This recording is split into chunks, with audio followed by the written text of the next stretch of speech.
At my cousin's engagement brunch, she sighed. Poor Lena, still using dating apps at 35. Even bots reject her. My aunt fake pitted. Some people just aren't lovable. The room froze when the groom's brother said, "Wait, you're the woman from my brother's texts last month." The waiter handed me the check for $347, and Keith just sat there scrolling through his phone. "Thanks babe, you're amazing," he said without looking up. That's when I knew something was terribly wrong. This was Keith Morrison, my cousin Janet's fiancé, the man who was supposed to walk down the aisle with her in just 3 weeks. The same Keith who'd been sending me messages for months, telling me he'd made a mistake, that he'd always had deeper feelings for me than for Janet.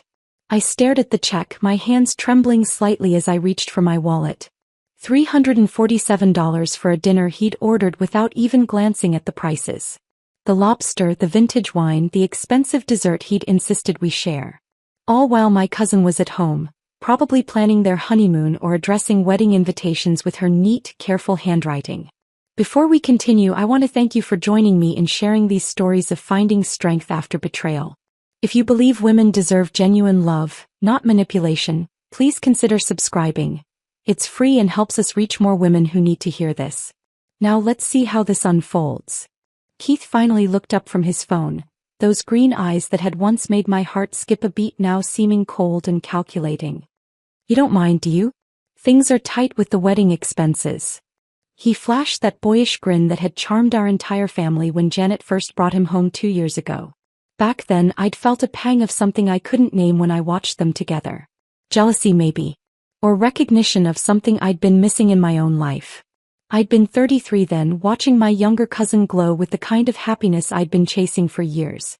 Janet was 28, fresh out of graduate school, with her whole life mapped out perfectly. Career, relationship, marriage, kids, all falling into place like dominoes.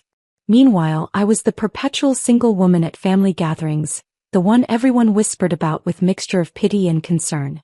"Lena's so focused on her career," they'd say, as if my success in finance was somehow compensation for my romantic failures. "She's doing so well for herself." The unspoken, but hung in the air like smoke. "But she's alone. But she's getting older. But what's the point of all that money if you have no one to share it with?" The truth was, I'd given up on finding someone genuine years ago. The dating pool at 35 felt like a wasteland of divorced men with baggage, commitment-phobic bachelors who saw my financial independence as threatening, or worse, men who saw my success as an opportunity. Keith had seemed different when he first started paying attention to me at family events. His compliments felt sincere, his interest in my work seemed genuine rather than calculating. It started innocently enough. A text here and there asking about my opinion on something.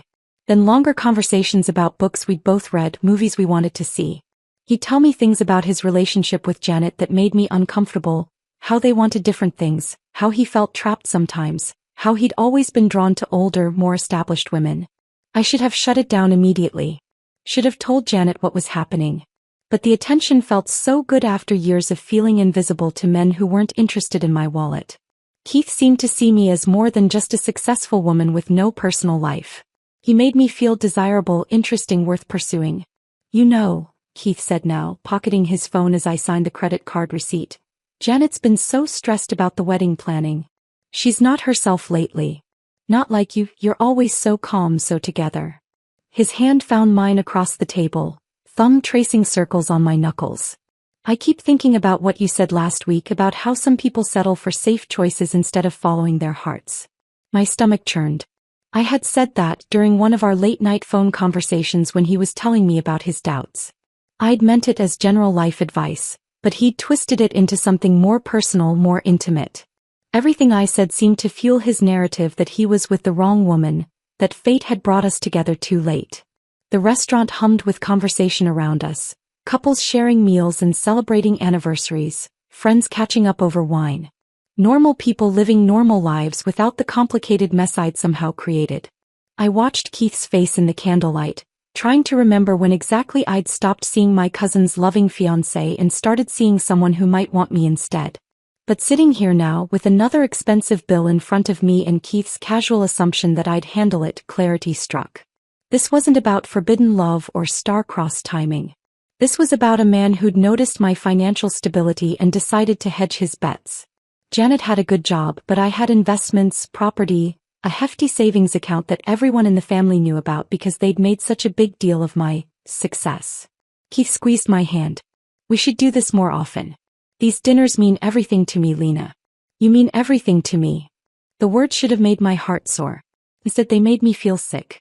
Because I was finally seeing the pattern: expensive restaurants where I always paid, conversations that always circled back to my financial independence, compliments that focused more on my stability than my personality. I pulled my hand away and stood up, my chair scraping against the floor. I need to go. Wait, what's wrong? Keith looked genuinely confused, as if he couldn't understand why I might be upset about funding another evening of his attention. I didn't answer. Couldn't answer. Because admitting what was wrong meant admitting how desperately lonely I'd become, how willing I'd been to believe that someone might actually choose me over Janet. How I'd let my fear of ending up alone make me complicit in betraying the cousin who'd always looked up to me. The valet brought my car around and I drove home through the city streets with tears blurring my vision. My apartment felt smaller than usual when I walked in, the silence more oppressive.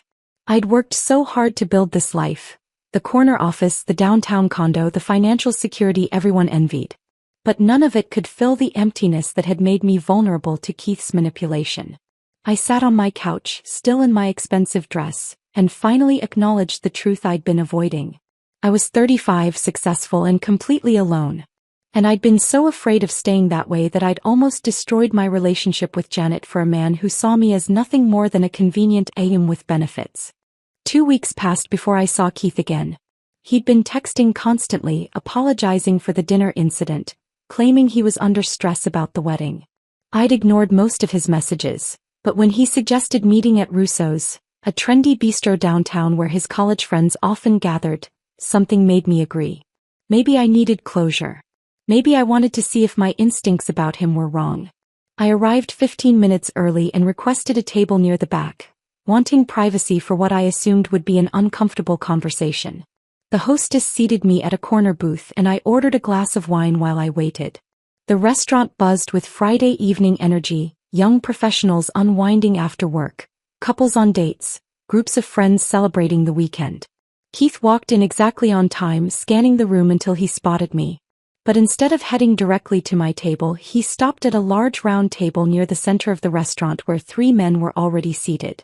I recognized them immediately, his college buddies who I'd met briefly at Janet's birthday party last month. Marcus, the investment banker who never stopped talking about money. Tyler, the real estate agent with the expensive suits. And David, who worked in tech and always seemed to be calculating something. I watched Keith slide into the empty chair, his back partially to me. They were close enough that I could hear fragments of their conversation over the ambient noise, but far enough that Keith hadn't noticed me sitting behind him. The server approached my table and I quickly ordered an appetizer, buying myself time to figure out why Keith had invited me here if he was planning to sit with his friends first. So when's the big day again? Marcus asked, raising his beer bottle in a mock toast. 3 weeks, Keith replied, and I could hear the lack of enthusiasm in his voice. Janet's been going crazy with the final details. Tyler leaned forward, lowering his voice conspiratorially. Dude, I still don't understand this whole thing. Janet's sweet and all, but she's your age. Why settle down with someone who's got the same problems you do: student loans, entry-level salary, no real assets? My wine glass froze halfway to my lips. They weren't talking about me. They were talking about Janet. Seriously, David chimed in, pulling out his phone and swiping through what looked like social media photos. I mean, look at her cousin Lena. Now that's wife material. Older, established, owns property, makes bank in finance. If you're going to tie yourself down, why not aim higher? Keith shifted in his seat and I caught a glimpse of his profile. He was smiling, not the uncomfortable smile of someone being pressured, but the calculating smile I'd seen when he looked at expensive restaurant menus. Funny you should mention that, Keith said, his voice dropping to match his friend's conspiratorial tone. Lena and I have been getting to know each other better lately. Marcus nearly choked on his beer. No way. Janet's cousin? The hot older one with the downtown condo. The same one, Keith confirmed, and I could hear the smugness creeping into his voice. Let's just say I've been keeping my options open.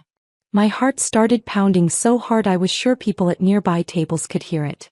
I fumbled for my phone, my hands shaking as I opened the voice recording app. Whatever was about to come out of Keith's mouth, I needed proof.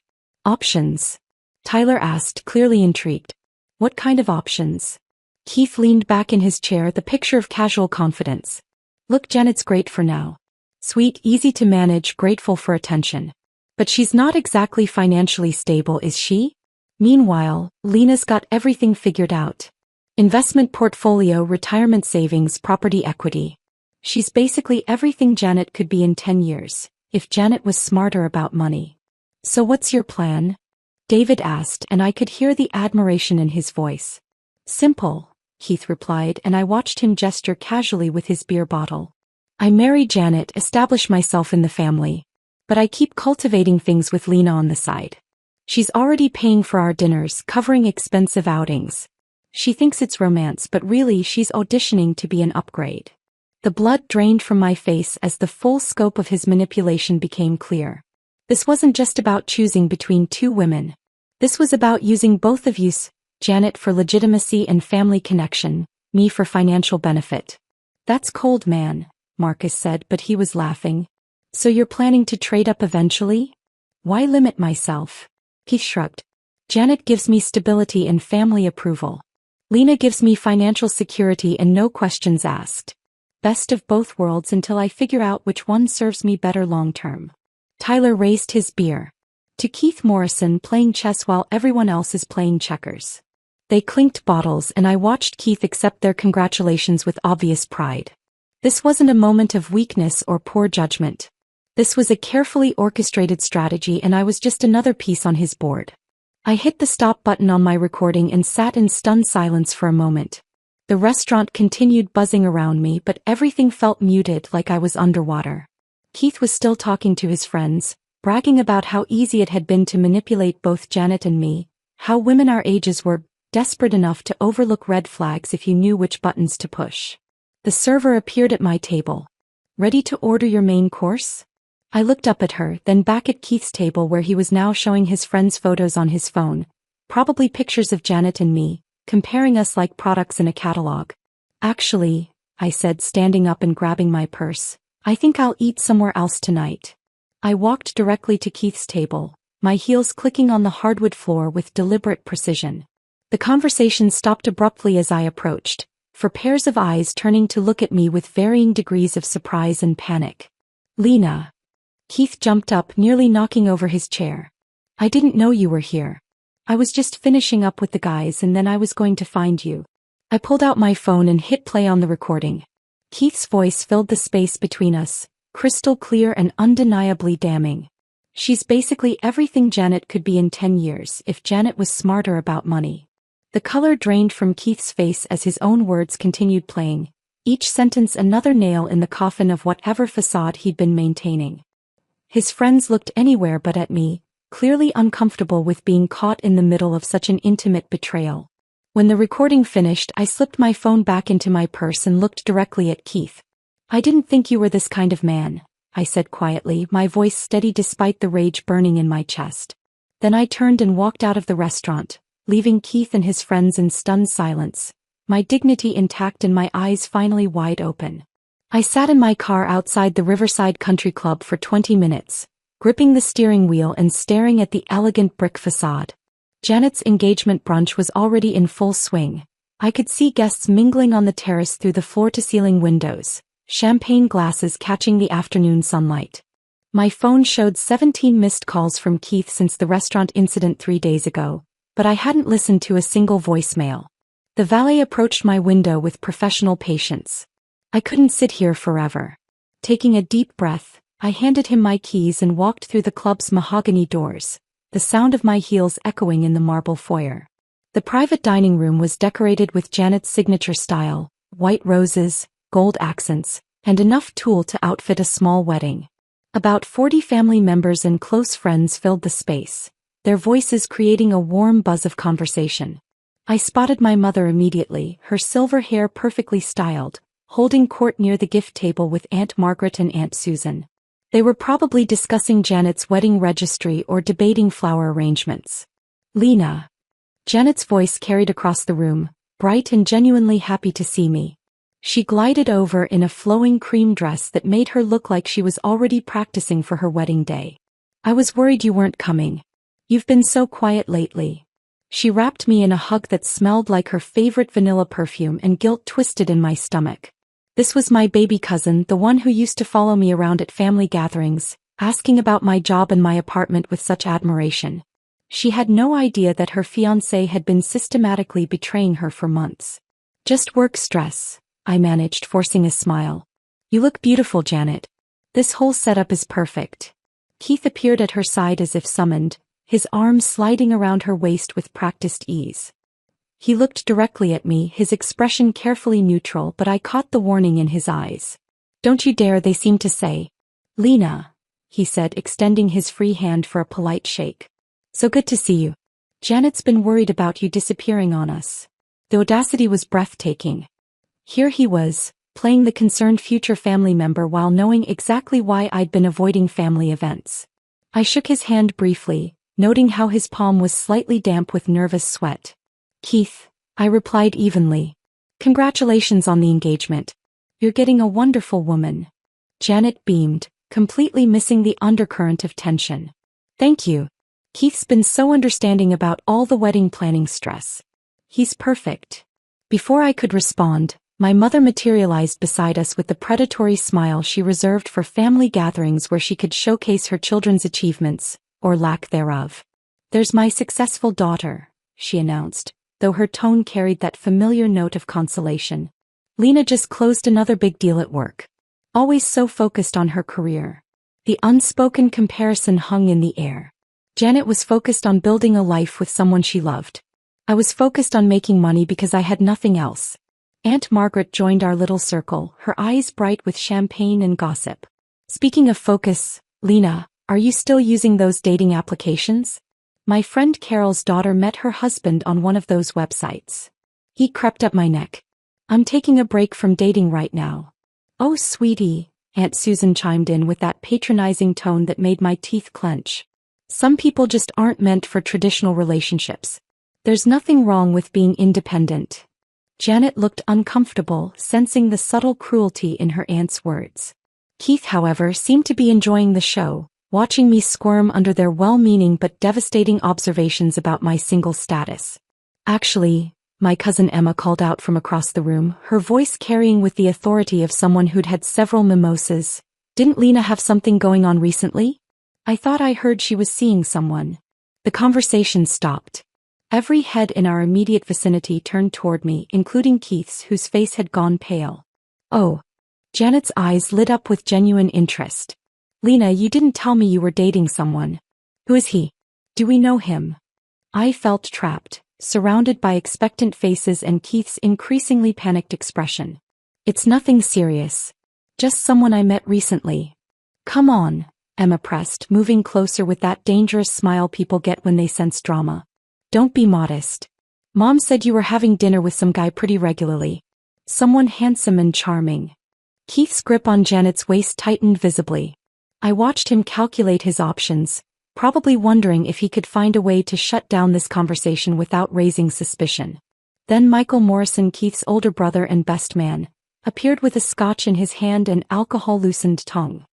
He'd been standing near the bar, close enough to hear our conversation but far enough to miss the subtle dynamics at play. Wait a minute, Michael said, his words slightly slurred as he pointed at me with his glass. Aren't you the woman from Keith's phone? The one he's been texting about all those expensive restaurants. The room went silent.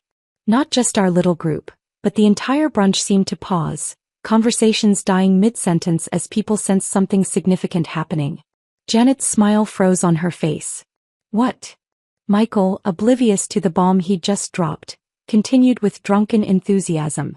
Yeah, my little brother here has been bragging about some older woman who takes him to fancy places. Finance job, downtown apartment, really successful. That's you, right? The cousin. Keith's face had gone from pale to gray. Michael, you're drunk. You don't know what you're talking about. But Janet was staring at me now, pieces clicking into place. The times Keith had canceled their dates claiming work obligations. The expensive cologne he'd started wearing. The way he'd suddenly become interested in fine dining and cultural events that were way above his budget. Lena. Janet's voice was small, confused. Is that true? Have you been seeing Keith? The entire room was watching now, 40 pairs of eyes focused on our little drama. My mother looked mortified. The aunts looked thrilled, finally some real gossip to dissect. Janet looked heartbroken and bewildered. Keith opened his mouth to deny everything, but I was done with his lies. I pulled out my phone, found the recording from the restaurant and hit play. Keith's voice filled the elegant dining room, crystal clear and unmistakably damning. She's basically everything Janet could be in 10 years if Janet was smarter about money. I keep cultivating things with Lena on the side. She thinks it's romance, but really she's auditioning to be an upgrade. The silence that followed was absolute. Even the waitstaff had stopped moving. Janet's champagne glass slipped from her fingers and shattered on the marble floor, the sound sharp and final in the quiet room. The sound of Janet's champagne glass shattering seemed to echo for hours after everyone had left. I stood in my apartment that evening, still wearing the dress I'd chosen so carefully for the brunch, staring at my reflection in the hallway mirror. The woman looking back at me appeared different somehow, not broken as I'd expected, but strangely solid. My phone had been buzzing incessantly since I'd walked out of the country club. 53 missed calls, dozens of text messages, voicemails piling up faster than I could delete them. I'd turned the sound off and left it face down on my kitchen counter, but the constant vibrating against the granite felt like a heartbeat I couldn't escape. The apartment felt unnaturally quiet. For months, I'd grown accustomed to Keith's presence here, his jacket thrown over my dining room chair, his favorite coffee mug in my sink, his laughter filling the space between these walls. Now the silence pressed against me from every direction, but it wasn't the suffocating loneliness I'd feared. It was clean, pure. I kicked off my heels and walked barefoot to my living room windows, looking out over the city lights. Down there life continued as normal. People were having dinner, watching movies, going about their Saturday evening routines without knowing that my entire world had shifted on its axis in the span of a 3-minute recording. The first call I finally answered came at 11:47 p.m. Emma's name flashed on the screen, and I knew avoiding her would only make things worse. Jesus Christ, Lena, she said without preamble. What the hell just happened today? I settled onto my couch, pulling a throw blanket around my shoulders. You were there. You heard the same recording everyone else did. But I don't understand how this all started. When did you and Keith? How long has this been going on behind Janet's back? The accusation in her voice stung, even though I'd been expecting it. It's not what you think, Emma. He pursued me. He made me believe he had feelings for me, that he'd made a mistake with Janet. I thought. You thought what? That it was okay to sneak around with your cousin's fiancé? I closed my eyes, feeling the familiar weight of family judgment settling over me. But this time, instead of shrinking under it, I felt something else rising, a clarity I hadn't possessed before today. No, I said firmly. I thought I'd finally found someone who saw me as more than just the successful single woman everyone pities at family gatherings. I thought wrong, obviously, but I'm not going to apologize for wanting to be loved. Emma was quiet for a long moment. Janet's devastated. She's been crying for hours. Mom's with her now. And Keith. Gone. Packed up and left Janet's apartment around 6 o'clock. Didn't even try to explain himself after that recording. Just grabbed his stuff and disappeared. I felt a strange mix of satisfaction and emptiness at this news. Part of me had wanted him to fight harder, to at least attempt to explain his actions. But his immediate retreat confirmed everything the recording had revealed. When caught, he ran. No accountability, no remorse, just self-preservation. Are you okay? Emma asked, her voice softer now. The question caught me off guard. In all the chaos and concern for Janet, no one had thought to ask about my emotional state. I was supposed to be the strong one, the one who had it all together, the one who didn't need comfort or support. I'm better than I should be, I answered honestly. Which probably makes me a terrible person. It makes you human. Keith played both of you, Lena. Janet will understand that eventually. After Emma hung up, I poured myself a glass of wine and sat in my kitchen, looking at the stack of mail I'd been ignoring for weeks. Bills, investment statements, a brochure for a Mediterranean cruise I'd been considering taking alone. The ordinary detritus of my independent life, which until recently had felt like evidence of my failure to create something meaningful with another person. Now it looked different. These weren't consolation prizes for a woman who couldn't maintain a relationship. They were the building blocks of a life I'd constructed entirely on my own terms. The condo I'd saved for and bought without co-signing from a partner. The career I'd built through late nights and strategic decisions. The financial security that had attracted Keith but also gave me the freedom to walk away from him. My laptop chimed with a new email. Janet's name appeared in my inbox and my stomach clenched. The subject line was empty, which somehow made it more ominous. Lena, the message began, I need time to process everything that happened today. I know Keith manipulated both of us, but I can't pretend it doesn't hurt that you didn't tell me what was happening. I trusted you and I trusted him, and now I don't know what to believe about anything. Please don't contact me for a while. I need space to figure out how I feel about all of this. Janet. I read the email 3 times, each word settling deeper into my chest. This was the cost of my silence, of my willingness to believe Keith's lies about his relationship with Janet being over in everything but name. I'd protected myself from immediate confrontation but hurt someone who'd never done anything to deserve it. But alongside the guilt, I felt something else, respect for Janet's honesty. She wasn't pretending everything was fine or rushing to forgiveness because family dynamics demanded it. She was setting boundaries, asking for what she needed, refusing to smooth over the situation for everyone else's comfort. Maybe she was stronger than any of us had given her credit for. I closed the laptop and walked to my bedroom, catching sight of myself in the dresser mirror. The woman reflected there looked tired but not defeated. Complicated but not broken. For the first time in months, I wasn't performing for anyone. Not for Keith, not for my family, not even for myself. Tomorrow would bring more phone calls, more family meetings, more attempts to manage the fallout from today's revelation. There would be awkward encounters at future family events, whispered conversations that stopped when I entered rooms, the gradual reconstruction of relationships that had been damaged by months of deception. But tonight, in the honest silence of my own home, I felt something I hadn't experienced in years. The possibility that being alone didn't mean being incomplete. That my independence wasn't a consolation prize but a foundation. That the life I'd built while waiting for someone to share it with was actually worth living on its own.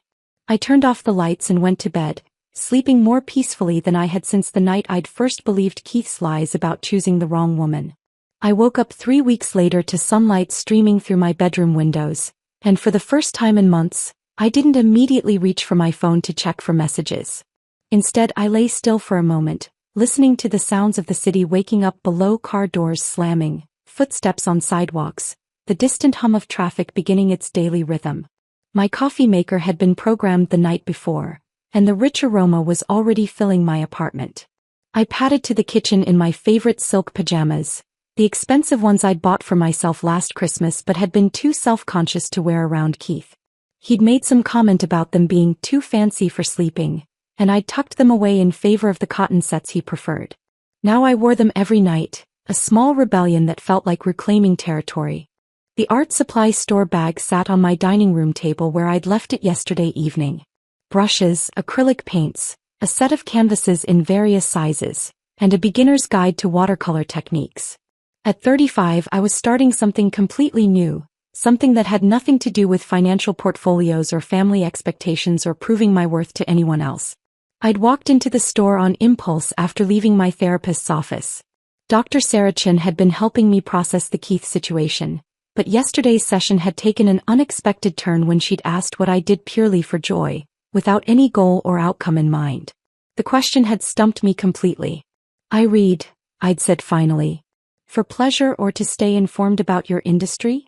The answer had been uncomfortably revealing. Even my leisure reading had become another form of professional development, another way to stay competitive and relevant in my field. When was the last time you did something purely because it made you happy? Dr. Chin had asked gently. I couldn't remember. Now, setting up my makeshift art studio in the corner of my living room, I felt something I hadn't experienced since childhood, the pure anticipation of creating something with no purpose other than the joy of making it. I'd cleared away the expensive coffee table books that no one ever looked at and replaced them with newspaper to protect the hardwood floors. My first painting was terrible.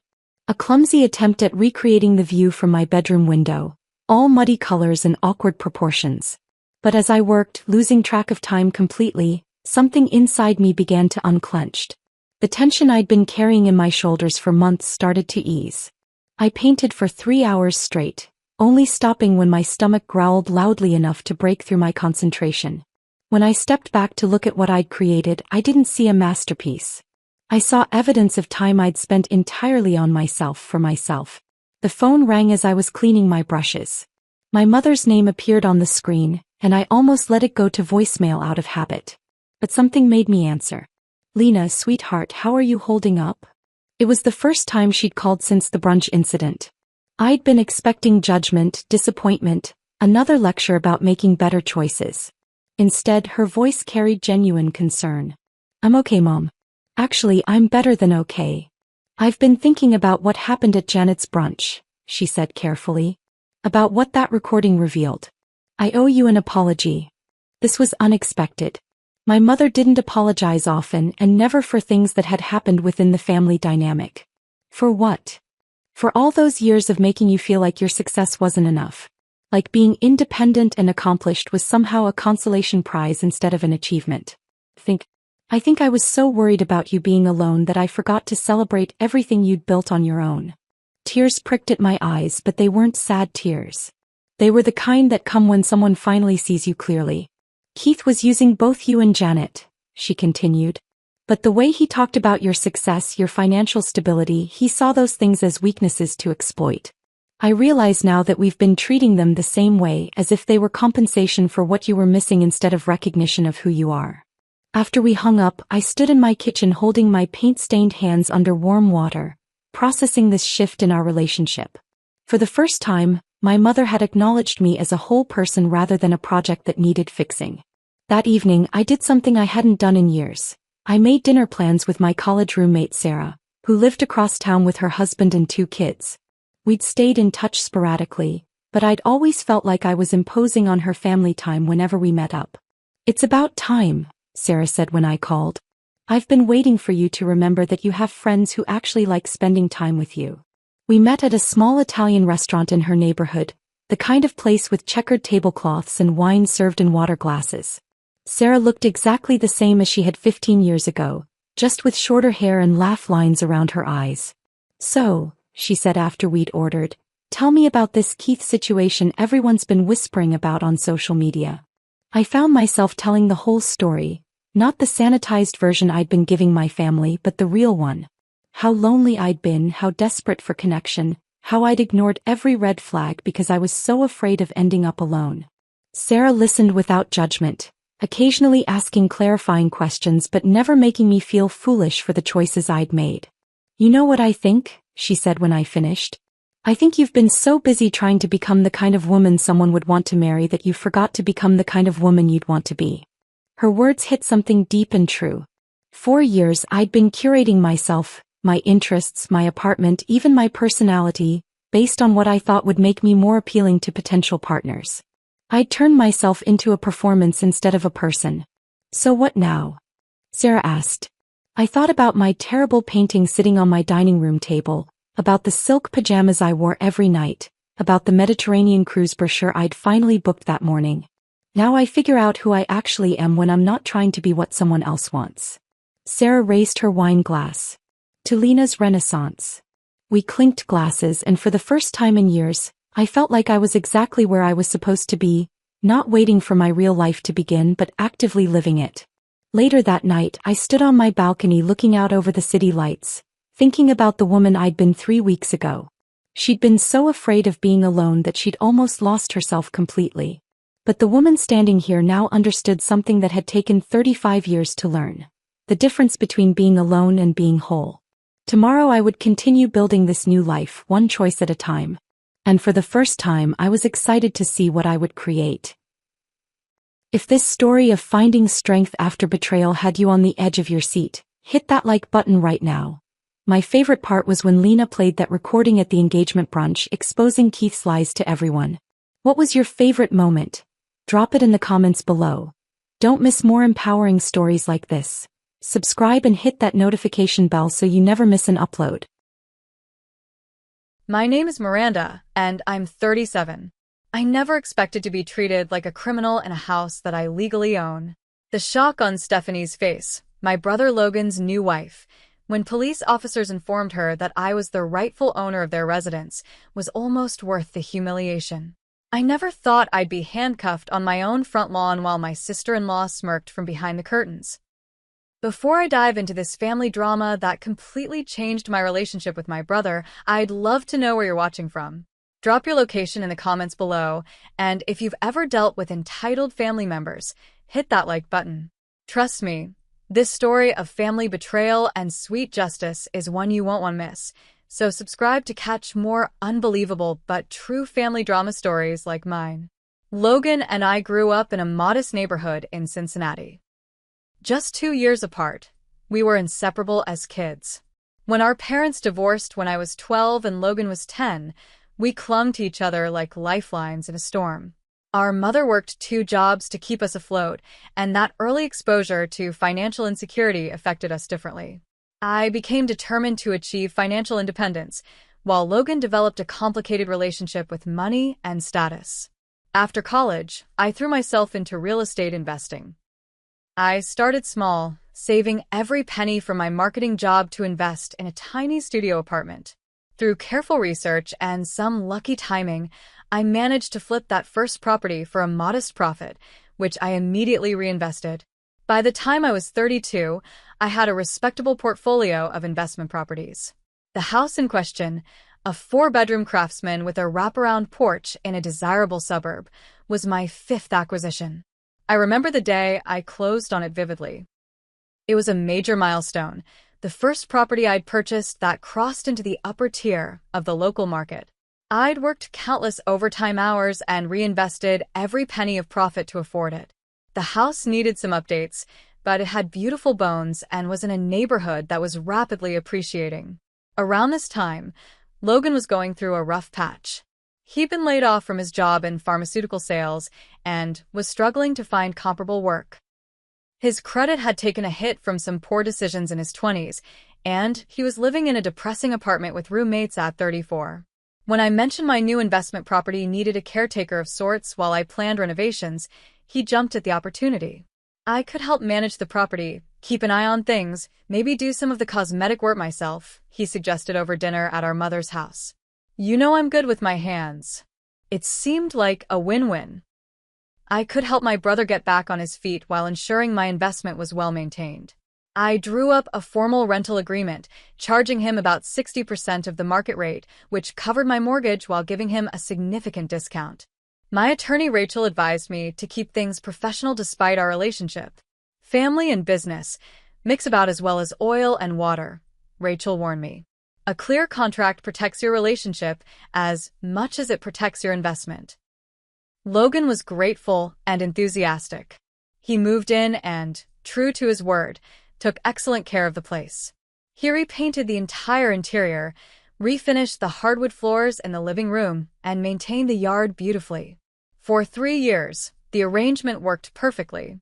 He got back on his feet professionally, landing a good position with a medical device company, and I had a reliable tenant who treated my property like his own. We had dinner together every Sunday, either at the house or at my downtown condo. We'd laugh about childhood memories, discuss our mother's increasingly eccentric hobbies. She'd taken up competitive ballroom dancing at 62, and talk about our dreams for the future. Logan occasionally mentioned wanting to buy his own home someday, and I was supportive. When you're ready to move on, just give me plenty of notice so I can find new tenants, I told him during one of these dinners. And I'd be happy to help you with the down payment on your own place when the time comes. You're the best, Mira, he said, using my childhood nickname. I don't know what I'd do without you. Those words would echo in my mind repeatedly in the months to come. I continued to invest in other properties, a duplex across town, a vacation rental at a nearby lake, but the Craftsman house held a special place in my heart. It was the property that had elevated my investing from hobby to serious business. I visited regularly, keeping a detailed inventory of what would eventually need updating: the aging HVAC system, the 20-year-old roof, the original windows that, while charming, were far from energy efficient. Looking back, I should have been clearer with Logan about my long-term plans for the property. I assumed he understood that his living there was temporary, a stepping stone for both of us. He seemed content with the arrangement, and our relationship was stronger than ever. In fact, those 3 years were some of the best in our adult relationship. Then Stephanie entered the picture, and everything changed. Logan met Stephanie Wilson at a medical conference in Chicago, where his company was exhibiting. He called me the day after he returned, sounding more excited than I'd heard him in years. "I met someone, Mira," he said, his voice practically vibrating with enthusiasm. "She's incredible. Smart, gorgeous, ambitious. She's a pharmaceutical rep for Meridian." Meridian was one of the largest pharmaceutical companies in the country, and their sales representatives had a reputation for being aggressive and well-compensated. I was happy for him, but surprised by his intensity.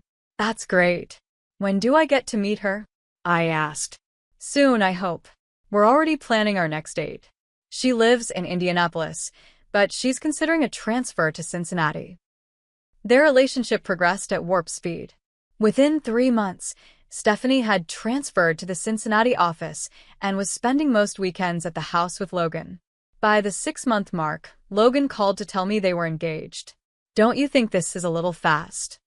I asked cautiously. "You've only known each other for half a year. When you know, you know," he replied with an uncharacteristic defensive edge to his voice. "We're not getting any younger, Mira." I met Stephanie for the first time at their engagement dinner at Fleming's Steakhouse. She was undeniably beautiful, tall and willowy with perfectly highlighted blonde hair and an expensively cultivated casual elegance. She greeted me with a practiced smile that didn't quite reach her eyes. "Logan has told me so much about you," she said, air kissing near my cheek. "It's lovely to finally meet his little sister." I was 37 to her 34, hardly her junior, but I let it slide. Throughout dinner, I noticed how she subtly directed the conversation, cutting Logan off when he started telling stories about our childhood and steering discussions toward their future plans. "We're thinking of renovating the kitchen next," she mentioned casually over dessert. "Those cabinets are so dated, and I've always wanted a 6-burner Viking range." Logan shifted uncomfortably, but said nothing. I raised an eyebrow. "Oh, that would be a major renovation," I said carefully. "Have you discussed the budget for something like that?" Stephanie laughed lightly. "Logan tells me you're in real estate. You must know how much value a high-end kitchen adds to a home." The way she emphasized home rather than house struck me as odd, but I dismissed it. Logan had probably just not explained the full situation yet. I changed the subject, asking about their wedding plans. The wedding itself was a lavish affair just 4 months later, orchestrated primarily by Stephanie with minimal input from Logan or their families. I was a bridesmaid, but felt more like a prop than a participant. My mother whispered to me during the reception that she barely recognized her own son's wedding. "It's like we're extras in the Stephanie show," she muttered as we watched Stephanie direct the photographer for what felt like the 100th staged photo.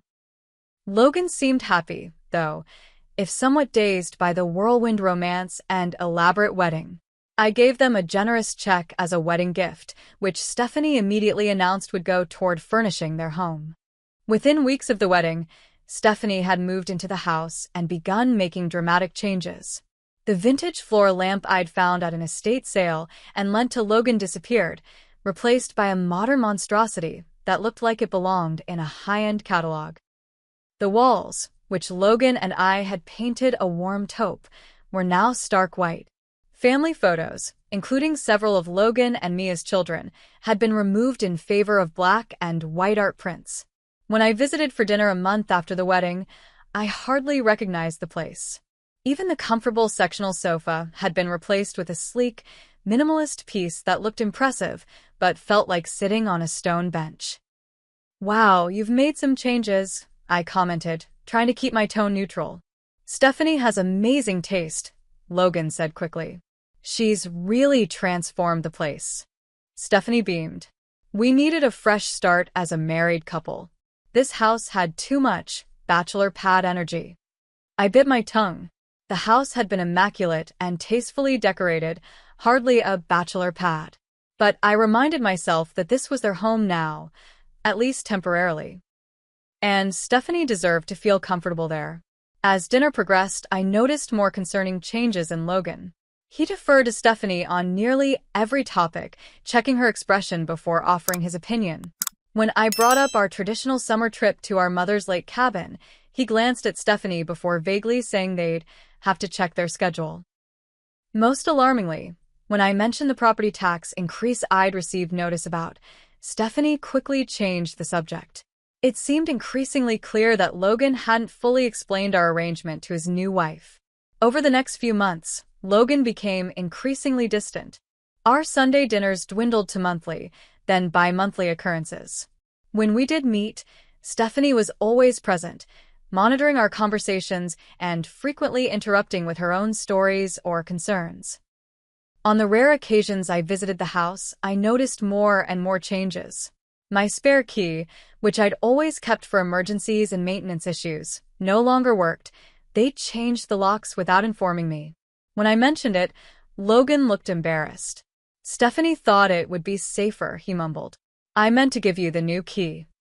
But the new key never materialized. Then I noticed that the mail addressed to me as the property owner was no longer being forwarded to my condo as Logan had always done. When I asked about it, Stephanie interjected. "Oh, we've been meaning to talk to you about that," she said with a tight smile. "It's rather confusing having mail come here for you. Perhaps you should change your address officially?" I was stunned. "This is my property's legal address," I said carefully. "That mail includes tax documents and insurance information that I need." "Well, it's our home address," Stephanie countered, an edge to her voice. "It's strange explaining to the mail carrier why someone else's name is on official documents for our house." Logan stared at his plate, saying nothing. In that moment, I realized the depth of the deception.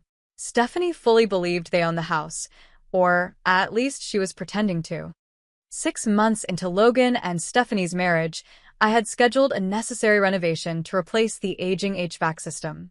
The existing unit was over 15 years old and increasingly inefficient. With summer approaching, I wanted to install a new system before the heat waves hit. I had communicated with Logan about this plan months in advance, and he had agreed to the timeline. I had selected a reputable company, obtained multiple quotes, and scheduled the work for Monday when both Logan and Stephanie would be at work to minimize disruption to their lives. The Friday before the installation, I texted Logan to confirm everything was still on schedule. To my surprise, I received a response not from Logan but from Stephanie, using his phone. "We've decided now isn't a good time for renovations. We'll handle any home improvements ourselves when we're ready. Thanks for your concern, though."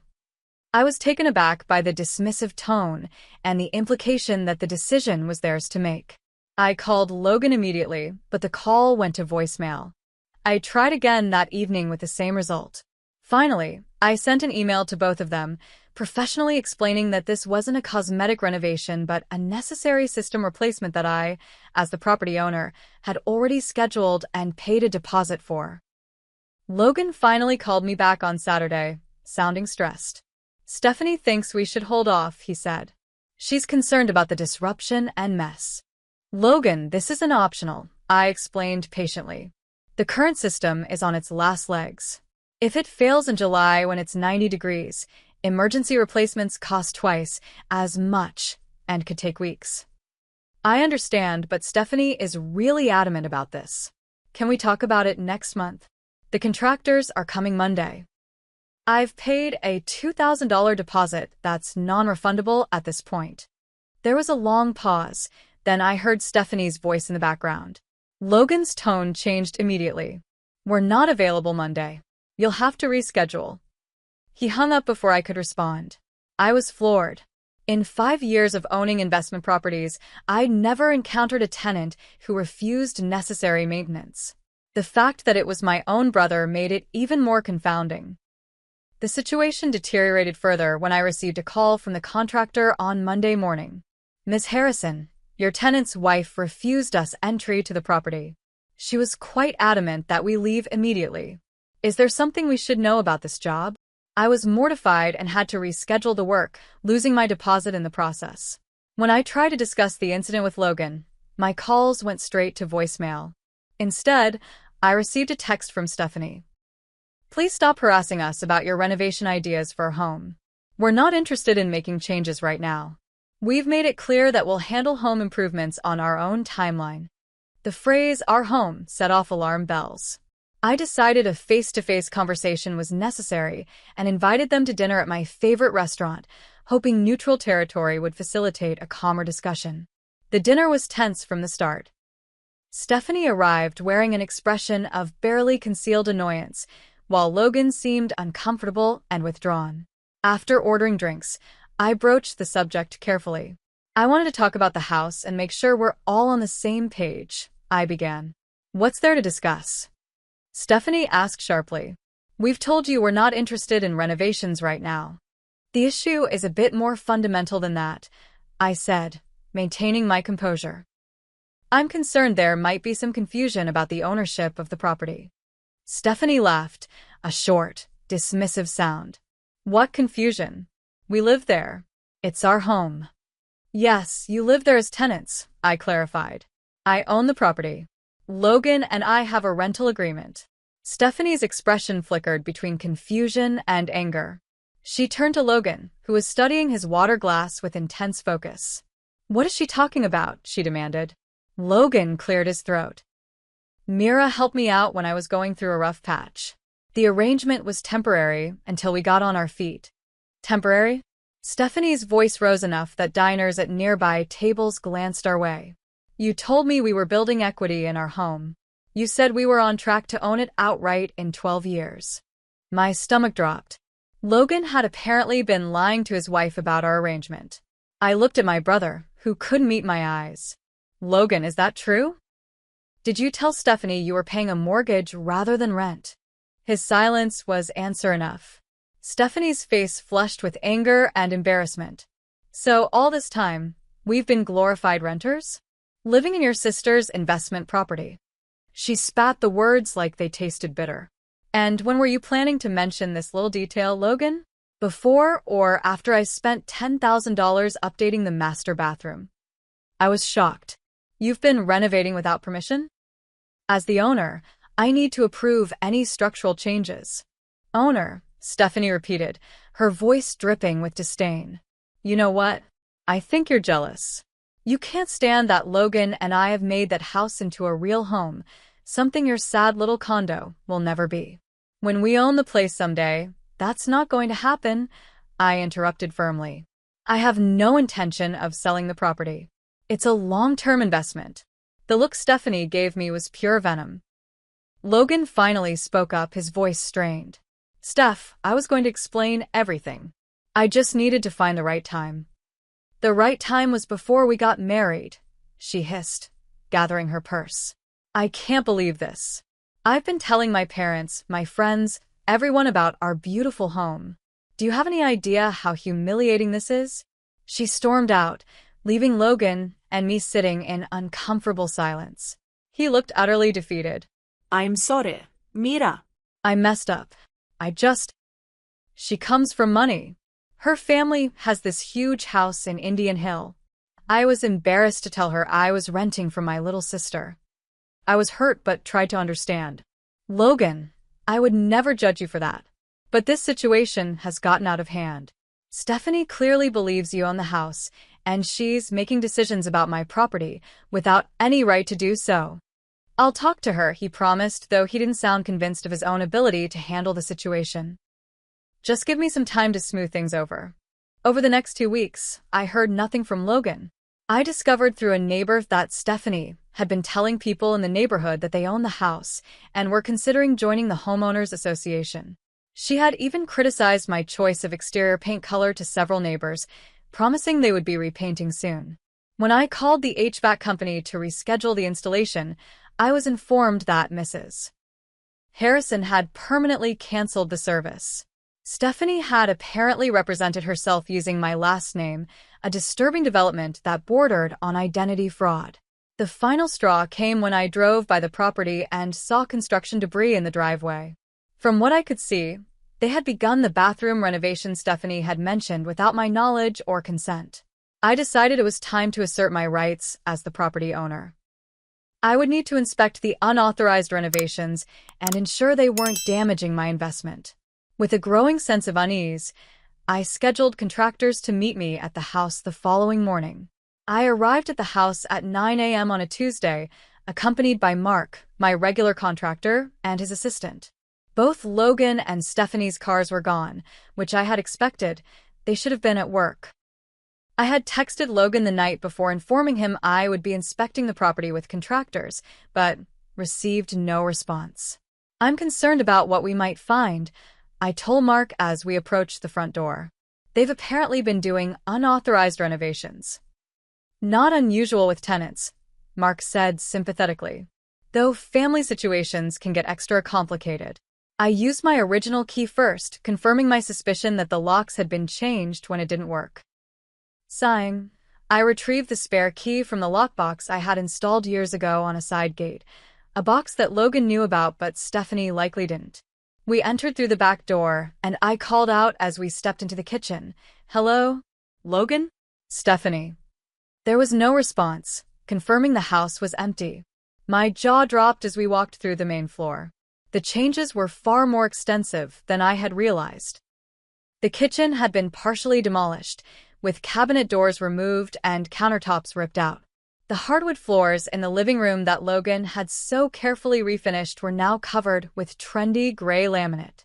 "This is worse than I thought," I murmured, taking photos to document everything. We headed upstairs to check the bathroom, where the damage was even more significant. The vintage clawfoot tub I had lovingly restored had been removed entirely. Tiles were stacked against the wall, and the sink fixtures had been ripped out, leaving exposed pipes. "These renovations aren't being done to code," Mark pointed out, examining the plumbing work. "And they've cut corners on the waterproofing in the shower area. This could lead to serious water damage." I was taking more photos when I heard the back door slam. Seconds later, Stephanie appeared in the bathroom doorway, her face contorted with fury. "What the hell are you doing in our house?" she demanded. "Stephanie, I texted Logan yesterday that I would be inspecting the property today," I said calmly, though my heart was racing. "I don't care what you texted. You can't just barge in here. This is breaking and entering. Actually, as the property owner, I have the legal right to inspect with reasonable notice, which I provided," I explained, maintaining my composure despite her hostility. "Property owner?" Stephanie scoffed.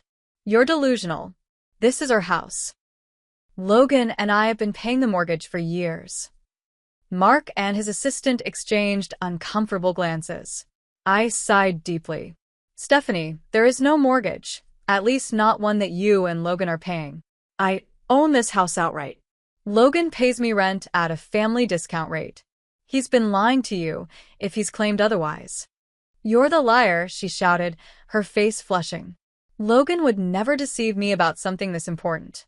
Get out before I call the police." "Stephanie, I have all the documentation." "Out," she screamed, pointing toward the stairs. "All of you, get out of my house right now." Mark looked at me uncertainly. I nodded that we should comply to de-escalate the situation.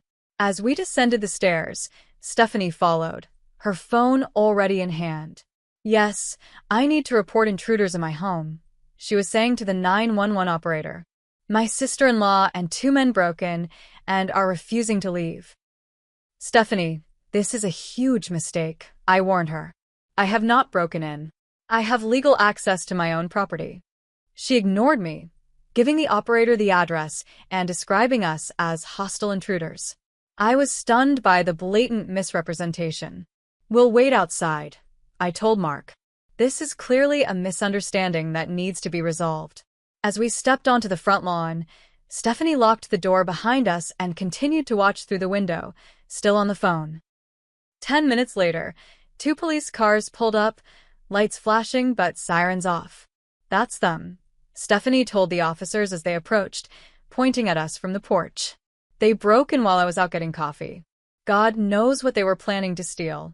The older officer, whose nameplate read Garcia, addressed me. "Ma'am, we received a call about unauthorized entry to this residence. Can I see some identification, please?" I provided my driver's license. Officer, there's been a misunderstanding.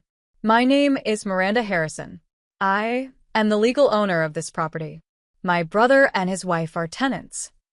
She's lying, Stephanie interjected. This is our house. We've been paying the mortgage for years. Officer Garcia looked between us. Do you have proof of ownership, Ms. Harrison? Not on me, but I can access the deed and property tax records online. I offered, pulling out my phone. While I was searching for the documents, a third car pulled up. Logan had apparently been called as well. He rushed over, looking panicked. What's going on? Steph called and said Miranda broke in. Your wife called the police on me for inspecting my own property after I gave you notice yesterday, I said, my calm facade finally cracking with hurt and anger. Logan's face fell. Mira, I'm so sorry. I forgot to tell Stephanie you were coming. Tell her I was coming? Logan, she thinks you own this house. She thinks you've been paying a mortgage, not rent. Stephanie had moved to Logan's side, clutching his arm.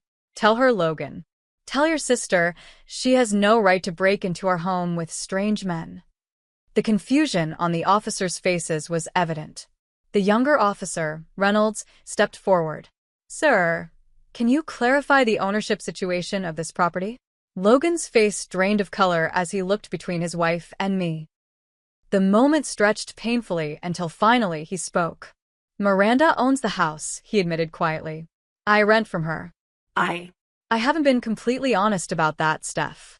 Stephanie's expression morphed from righteous indignation to shocked betrayal. What are you saying? I never took out a mortgage, Logan continued, his voice hollow. The payments we've been making go to Miranda as rent. She's owned the house for 5 years. The silence that followed was deafening. Officer Garcia cleared his throat. Ms. Harrison, do you want to press charges for the false report? What? No, I said immediately. This is a family misunderstanding. I just want access to inspect the unauthorized renovations being done to my property. Officer Garcia nodded. In that case, we'll need to see documentation of ownership before we leave. I pulled up the property deed on the county records website and showed it to the officers. They verified my identification against the name on the deed, then turned to Logan and Stephanie. Ms. Wilson, it appears Ms. Harrison is indeed the legal owner of this property. False reporting is a serious offense. You're fortunate your sister-in-law doesn't wish to pursue charges. Stephanie's face had gone from red to ghostly white. She turned to Logan with such hurt and anger in her eyes that even I felt a twinge of sympathy. How could you lie about something like this? She whispered. Then, louder. How could you let me believe we own this place? I've spent thousands on renovations. I've told everyone this is our home. Logan reached for her, but she backed away. Steph, please, I can explain. Explain what? That our entire marriage is built on a lie? That we're just pathetic renters living on your sister's charity. Ms. Wilson, Officer Reynolds interjected gently, perhaps this conversation should continue privately. We've established that Ms. Harrison has the legal right to be here. Stephanie ignored him, grabbing her purse from inside the door. I can't even look at you right now, Logan. I'm going to my parents. She pushed past us all and stormed to her car, speeding off with a squeal of tires. Logan stood on the lawn looking utterly devastated, while Mark and his assistant awkwardly examined their clipboards, trying to appear invisible. The officers took final statements and prepared to leave. Officer Garcia pulled me aside. Family disputes over property can get ugly fast, he advised quietly. I'd recommend documenting everything and considering a more formal tenant agreement moving forward.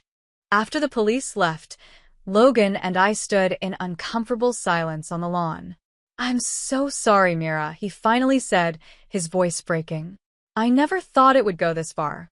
I couldn't tell her the truth. Why, Logan? Why would you lie about something so fundamental?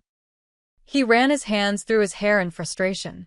You don't understand what it's like being with someone like Stephanie. Her family has everything: money, status, success. I felt like such a failure in comparison. When she assumed the house was mine, I just went with it. The brother I knew was somewhere inside this man who had deceived his wife and disrespected my property, but at that moment, it was hard to see him. "We need to talk about the renovations," I said, keeping my tone businesslike to hold my emotions in check. "Mark says some of the work isn't up to code and could cause serious damage." Logan nodded miserably. "Can we go inside? I'll show you everything." I can't tell you how surreal it felt walking through my own property with my brother, cataloging the unauthorized changes his wife had made based on a lie he had perpetuated.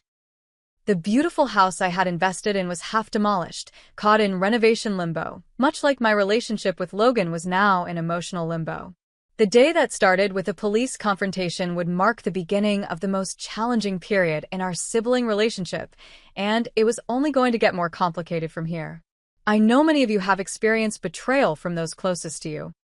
If you're finding this story relatable or shocking so far, give this video a like and keep watching to see how this family drama unfolds. Trust me, the revelations coming next changed everything I thought I knew about my brother and his wife. The day after the police incident, I sat in my condo feeling emotionally drained. My phone had been buzzing with texts from Logan throughout the night. Apologies, explanations, pleas to talk, but I wasn't ready to respond. Instead, I called my closest friend, Rebecca, who had known both Logan and me since college. "He did what?" Rebecca exclaimed after I recounted the story. "I can't believe Logan would lie about something so significant. That's not like him at all." "That's what I keep thinking," I admitted, curling up on my couch with a glass of wine.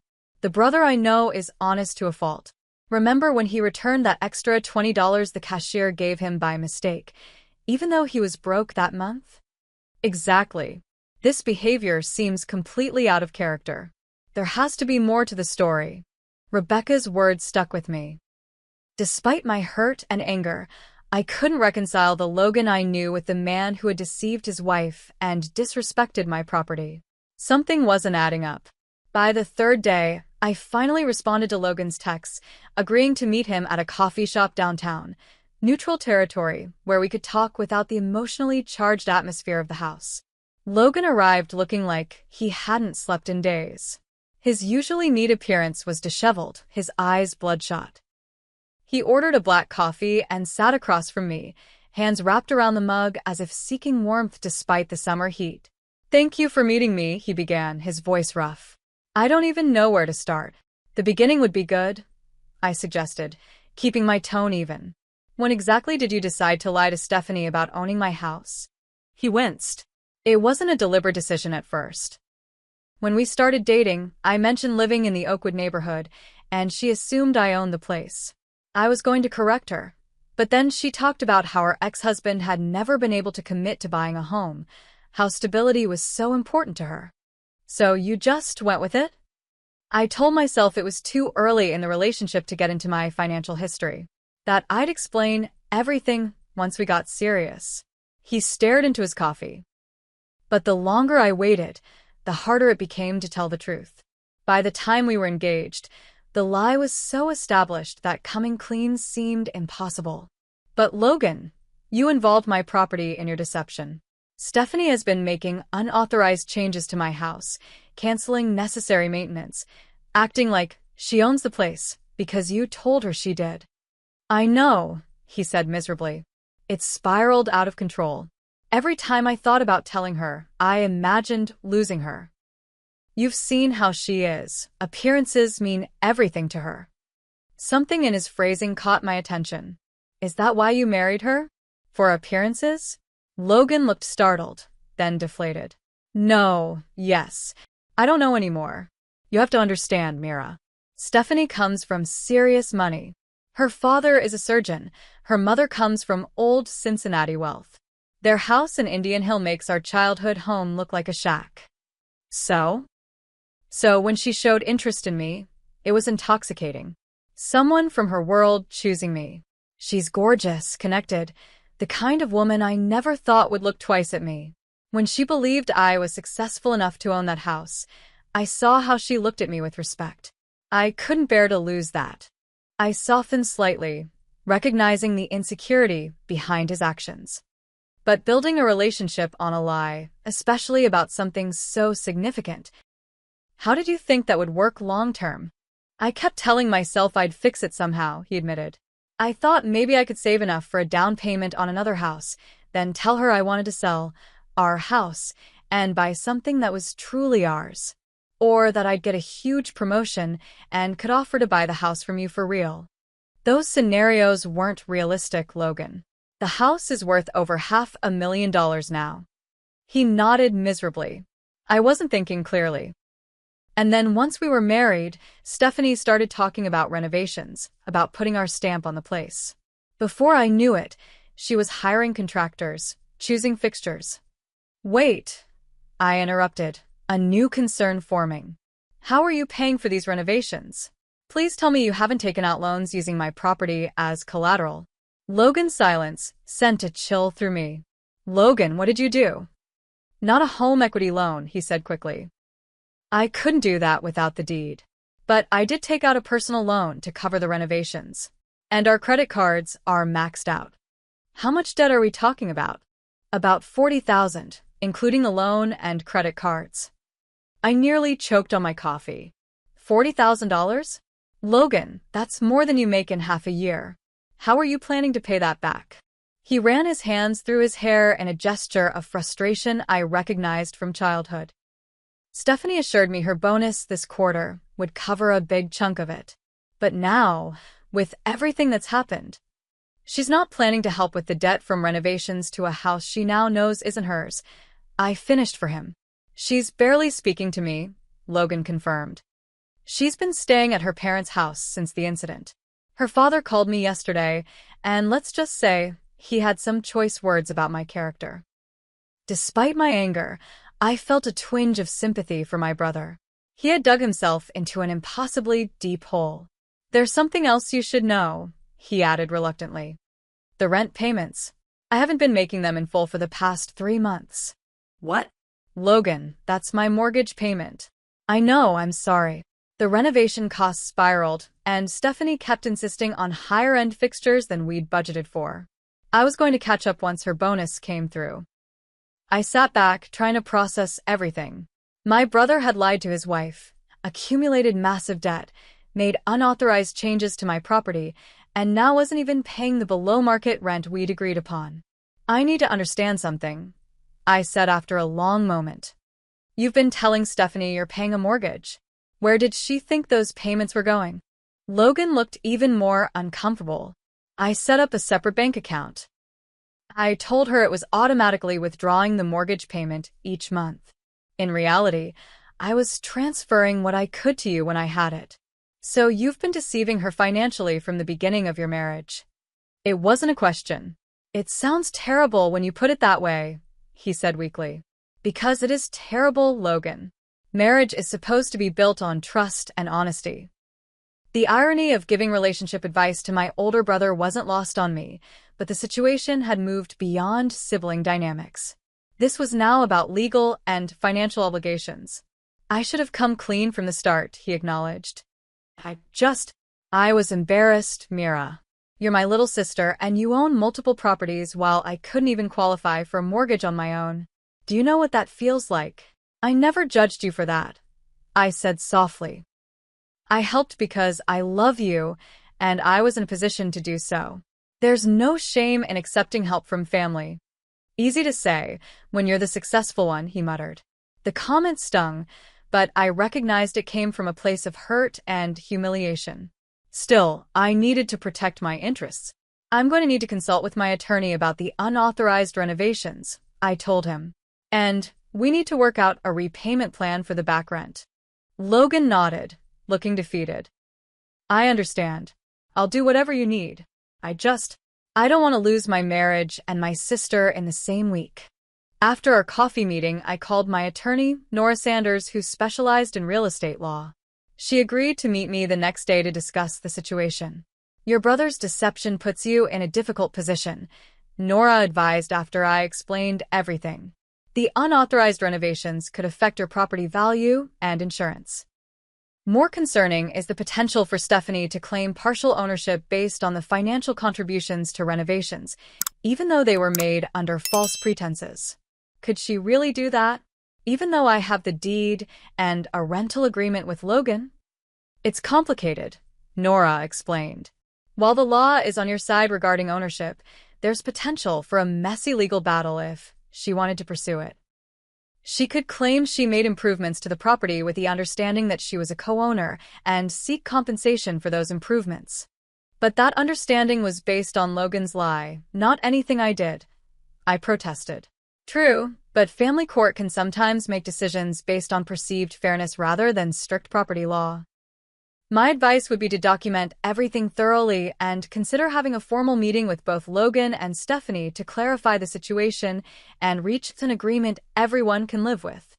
Following Nora's advice, I spent the next day gathering documentation, the original deed, property tax records, the rental agreement with Logan, and photographs of the unauthorized renovations. I also ran a property records search to ensure no liens or claims had been filed against the house. What I discovered shocked me even further. Stephanie had indeed applied for a home equity line of credit using the property address, though it had been denied due to the mismatch with property records. If the application had somehow been approved, it could have created a legal nightmare. I texted Logan about my discovery. "Did you know Stephanie tried to take out a home equity loan on my house?" His response came quickly. "No. I swear, Mira, I had no idea." We never discussed anything like that. Either Logan was lying again, or Stephanie had taken financial actions without his knowledge.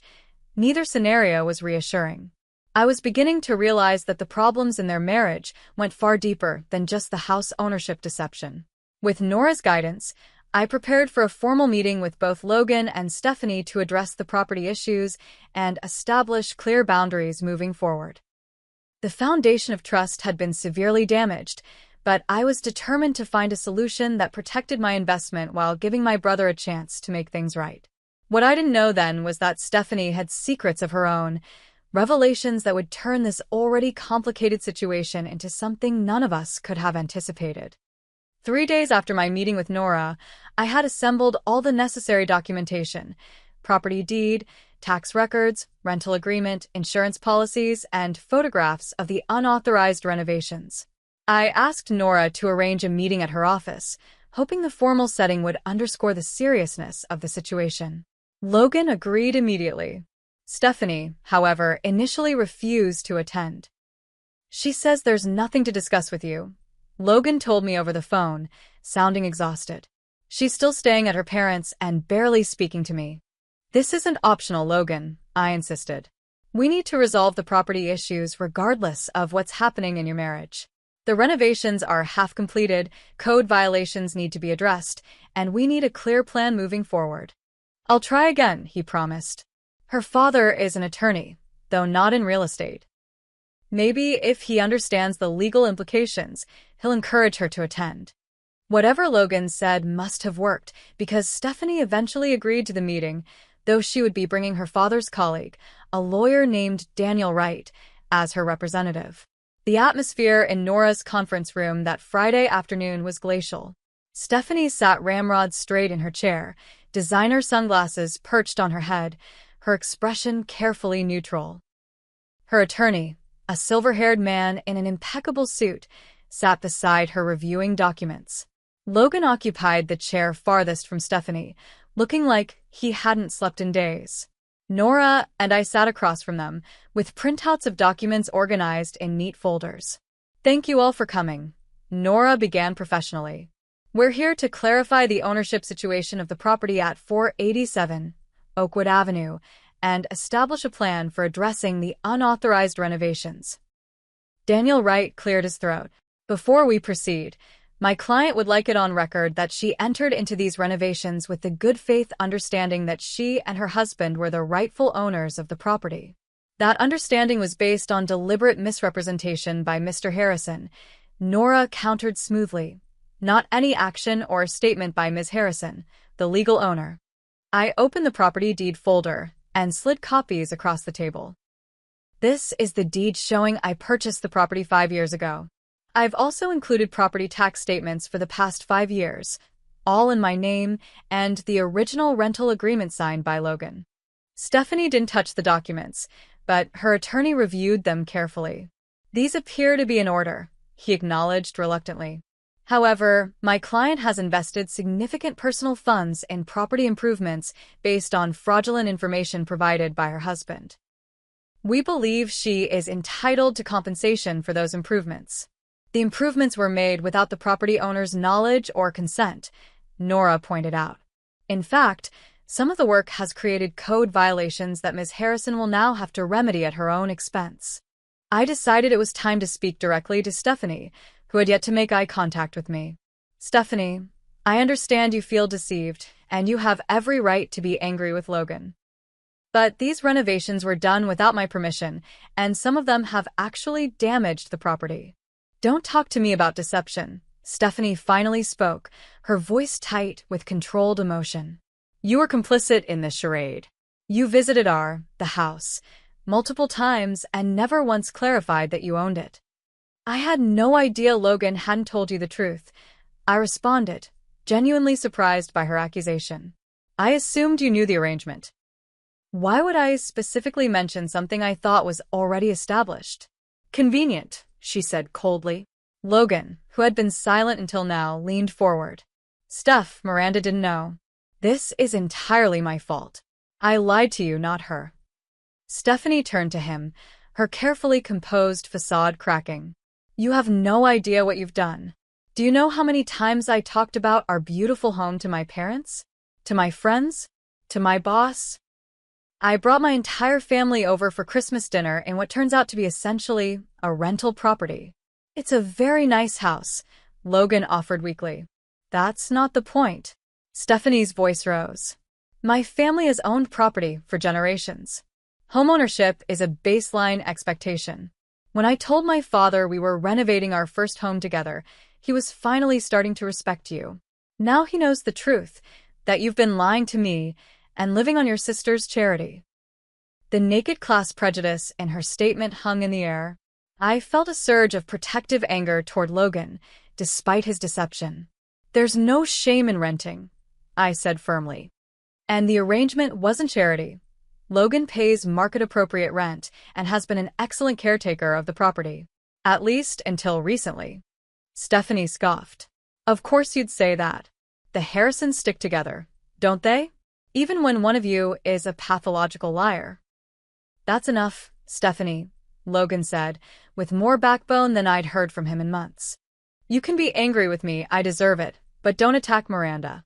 She's innocent in this. Stephanie's attorney intervened smoothly. Let's focus on the legal and financial aspects.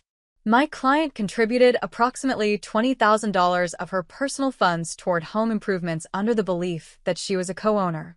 We believe she should be compensated for those contributions. Nora shook her head. Those improvements were made without the owner's consent, potentially reducing the property's value rather than enhancing it. Ms. Harrison could reasonably seek damages rather than owing compensation. As the attorneys continued their back and forth, I watched Logan and Stephanie. There was more happening here than just a property dispute. The foundation of their marriage had been built on a significant lie, and the cracks were now impossible to ignore. May I make a suggestion? I interjected, interrupting the legal sparring. I understand Stephanie feels wronged financially. I'm willing to consider reimbursing reasonable expenses for improvements that actually add value to the property, provided I receive all receipts and documentation. This caught everyone's attention. Stephanie looked at me suspiciously. Why would you do that? Because despite everything, Logan is my brother, and I want to find a solution that allows everyone to move forward, I said honestly. But I need to know the full financial picture first. Logan shifted uncomfortably. There's something else you both should know, he said quietly. The renovation costs, they're not just from Stephanie's money. I took out a personal loan for $30,000. Stephanie whipped around to face him. What? We agreed we would use my bonus and savings. When did you take out a loan? When the costs kept increasing, Logan explained, not meeting her eyes. The Viking range you insisted on was $9,000 alone. The Italian marble for the bathroom was another $8,000. Our original budget was completely blown within the first month. So, you went behind my back and took out a loan? Stephanie demanded. Like you went behind my back and applied for a home equity line of credit on a house you now know isn't ours? Logan countered. Stephanie's face paled. She glanced at her attorney, who looked equally surprised. That was a preliminary inquiry, she stammered. I was exploring options for the additional renovations we discussed for the kitchen extension. A preliminary inquiry that would have constituted fraud if it had been approved, Nora pointed out sternly. The meeting was rapidly devolving. Years of pent-up insecurities, deceptions, and miscommunications were spilling out in my attorney's tasteful conference room. Let me be absolutely clear, I said, taking control of the conversation. I am the legal owner of the property. No renovations or changes can be made without my explicit written consent. Logan has been in violation of our rental agreement by allowing unauthorized modifications, and both of you have created a legally problematic situation. I turned to Stephanie. I understand you feel deceived, and you have every right to be angry with Logan. But attempting to take out loans against property you don't own crosses a line from marital disagreement into potential fraud. Then to Logan. And you've violated my trust by lying about the ownership situation and allowing significant unauthorized changes to my property. The rent shortfall and the potential damage from improperly done renovations are serious issues that need to be addressed. Both looked appropriately chastened, though Stephanie quickly recovered. This is ridiculous, she said, gathering her purse. I didn't come here to be lectured about a situation I was deceived into. Daniel, we're leaving. Stephanie, wait, Logan pleaded. We need to resolve this. There's nothing to resolve, she snapped. You lied to me about something fundamental from the beginning of our relationship. You let me believe we were building equity when we were just paying rent to your sister. Do you have any idea how humiliating that is? I was trying to impress you, Logan admitted, his voice breaking. You talked so much about your ex not being ambitious enough, about wanting security and stability. I was afraid you wouldn't be interested in me if you knew the truth. Well, you were right about that, Stephanie said coldly. I would never have married a man who couldn't even qualify for a mortgage on his own. The brutal honesty of her statement seemed to shock even her attorney, who winced visibly. Ms. Wilson, Nora interjected, regardless of your marital issues, we still need to address the property situation. The half-completed renovations present safety and code compliance issues that must be resolved. Stephanie stood, smoothing her expensive blouse. That's Logan's problem now. I've moved out and I've already spoken with a divorce attorney. Daniel is here to protect my interests regarding the funds I've already invested, nothing more. Divorce? Logan looked stricken. Steph, please, we can work through this. There's nothing to work through. You deliberately misled me about our financial situation. My father was right about you all along. Your father? Logan repeated. What does he have to do with this? Stephanie hesitated, then lifted her chin defiantly. He said you weren't good enough for me from the beginning. That a sales rep from a second-tier medical device company would never provide the lifestyle I was accustomed to. I defended you. I told him you were different, that you were ambitious, that we owned a beautiful home in Oakwood that you'd bought before we even met. So that's what this is really about? Logan asked quietly. My income? My status? Not who I am as a person. Don't try to take the moral high ground, Stephanie scoffed. You lied to me for our entire relationship. You're not a victim here. I never said I was, Logan replied. What I did was wrong. But I did it because I loved you and was afraid of losing you. You were ready to leave the moment you found out the truth about our financial situation. What does that say about your feelings for me? The question hung in the air, unanswered. Stephanie gathered her things and walked out, her attorney trailing behind after promising to be in touch regarding the financial claims.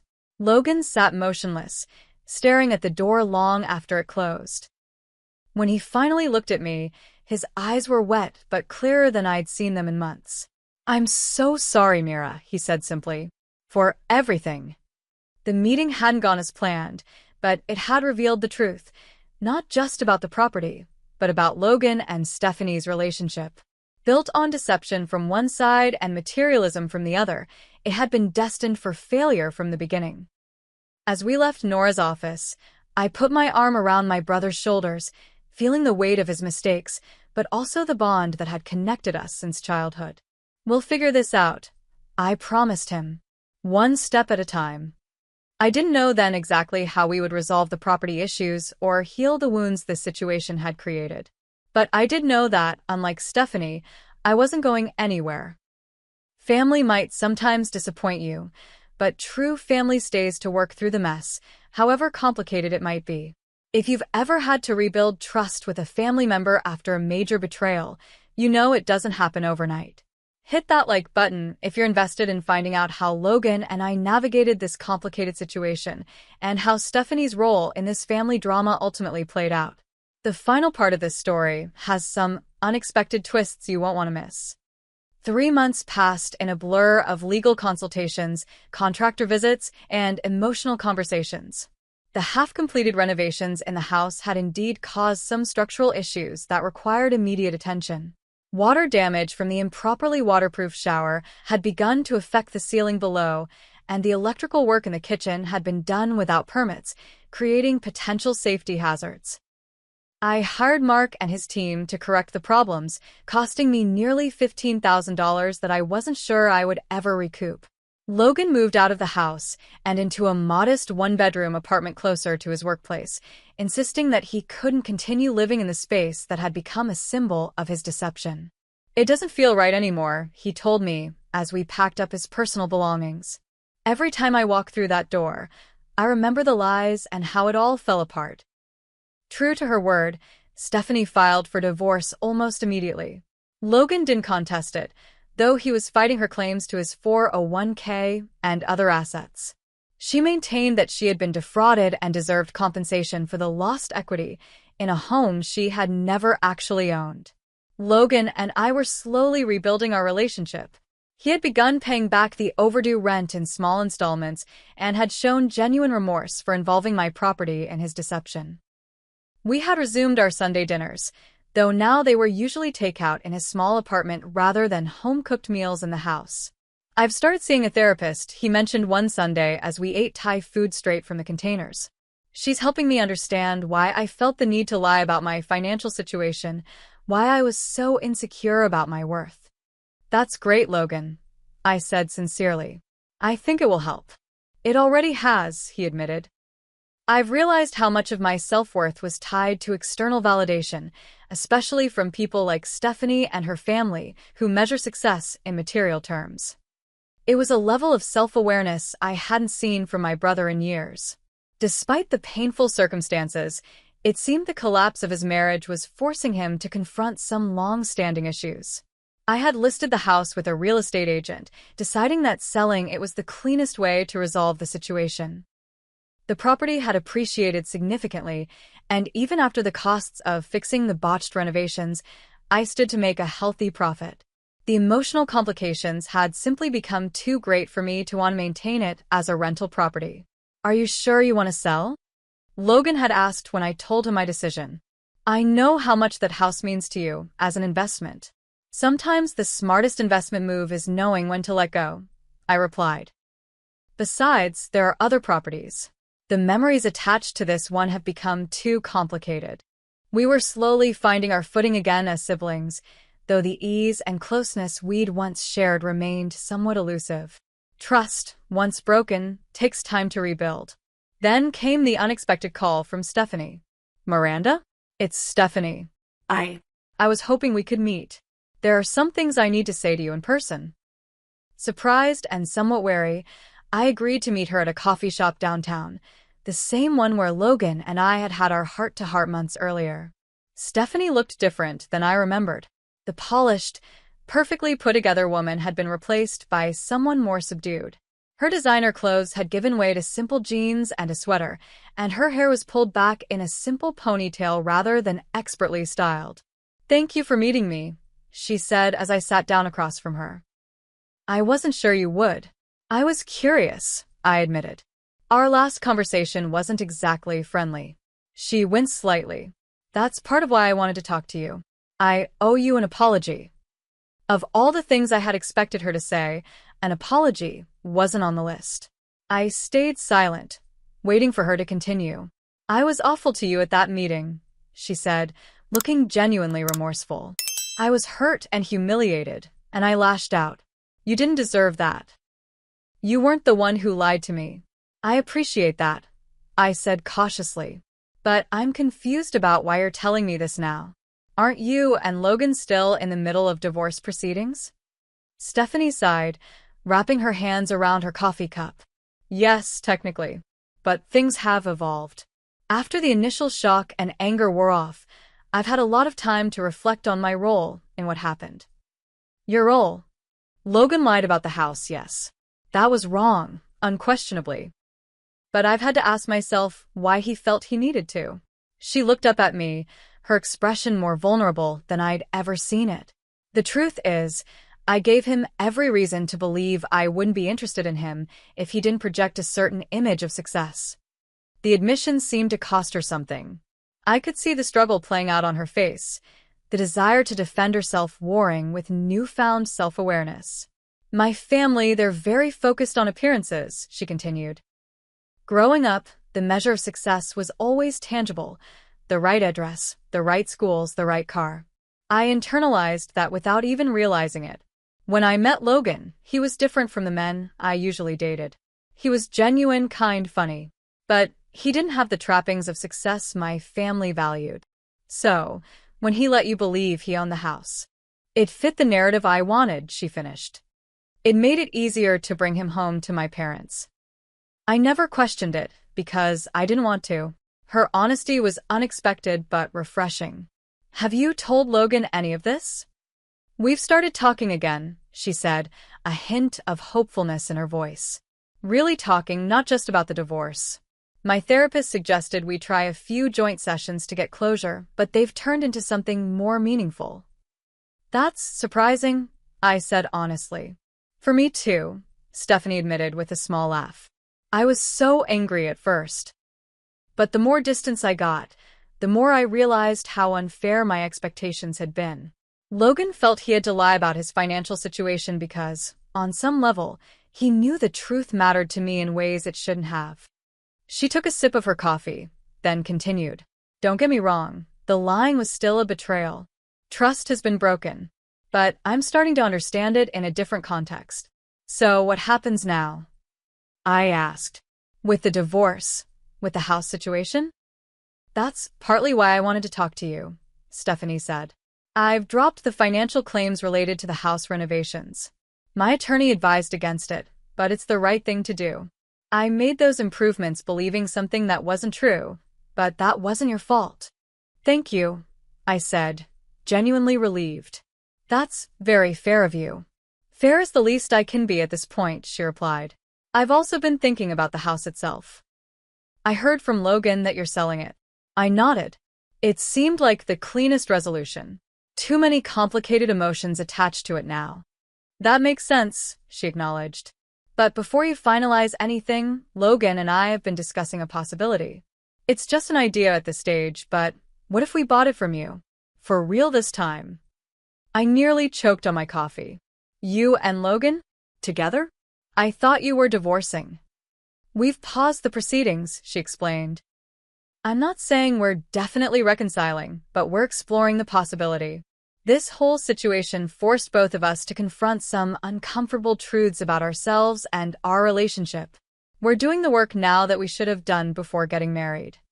And buying the house is part of that work? I asked skeptically. In a way. It would be a fresh start, one built on honesty this time.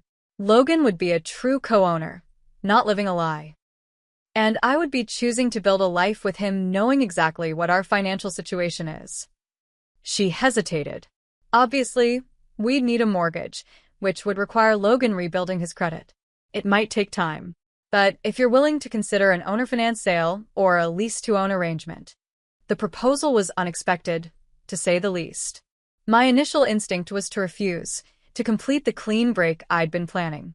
But something about Stephanie's sincerity gave me pause. I'll think about it, I promised, not committing further. It would depend on a lot of factors, including how serious you and Logan are about rebuilding your relationship. She nodded, understanding my reservations. That's fair. We're still figuring that out ourselves. But I wanted you to know that I am truly sorry for how I behaved and for the things I said about you and Logan. As we parted ways, I felt a strange sense of closure beginning to form. The hurt and betrayal hadn't disappeared, but they had begun to transform into something more nuanced, a recognition that human relationships are complicated and that people are capable of both terrible mistakes and genuine growth. In the end, I decided to sell the house on the open market rather than to Logan and Stephanie. Their reconciliation was still too tentative, their foundation still being rebuilt. Introducing a major financial entanglement seemed unwise for all parties. The house sold quickly to a young family with 2 children who loved the neighborhood and the schools. Watching them tour the property, excited about their future there, I felt a weight lifting. The house would become a home again, free from the complications that had tainted it for me. I used part of the proceeds to help Logan pay off the personal loan he had taken out for the renovations, with a clear repayment agreement and timeline. This time with everything documented properly and transparently. "You didn't have to do this," Logan said when I presented the plan. "After everything that happened, you'd have every right to let me figure it out on my own." "That's what family does, Logan," I told him. "We help each other when we can. But we do it honestly, with clear boundaries." Logan and Stephanie continued their counseling, taking their reconciliation slowly and deliberately. Whether their marriage would ultimately survive remained uncertain, but they were approaching their issues with a level of honesty and self-awareness that had been missing before. As for me, I purchased a new investment property, a small apartment building in an up-and-coming neighborhood. The day I closed on it, I held a small celebration and invited Logan. As we toasted with champagne on the empty rooftop, watching the sun set over the city, he asked me a question that had clearly been on his mind. "After everything that happened, aren't you afraid to trust me with this new property? I wouldn't blame you if you kept me completely separate from your business from now on." I considered his question carefully. "Trust isn't an all-or-nothing proposition, Logan. I trust you as my brother, as someone who made a serious mistake but is working to make amends. I trust that you've learned from this experience. But I've also learned to establish clearer boundaries and expectations." He nodded, understanding. "I'm still sorry, for dragging you into my mess." "I know," I said simply. "But I'm proud of how you're handling the aftermath. That counts for something." The property drama had changed our relationship permanently. There was no going back to the easy, unquestioning trust we'd once shared. But perhaps what was emerging was something more mature, more grounded in reality, rather than idealized notions of family loyalty. The house that had become the centerpiece of so much conflict was no longer ours, but the lessons it taught us about honesty, boundaries, and forgiveness would remain. Sometimes losing a house means finding what home and family really means. Looking back at this whole experience with my brother and his wife, I've learned that family relationships can survive even the deepest betrayals, but only with honesty and genuine effort from all sides. If my story resonated with you, please hit the like button and subscribe for more real family stories. Have you ever had to rebuild trust with a family member after a significant betrayal? Share your experiences in the comments below. I read every one and would love to hear how you navigated your own family challenges. Thank you so much for following along with my story, and remember that sometimes the most painful family situations can lead to unexpected growth and healing if we're brave enough to face them honestly.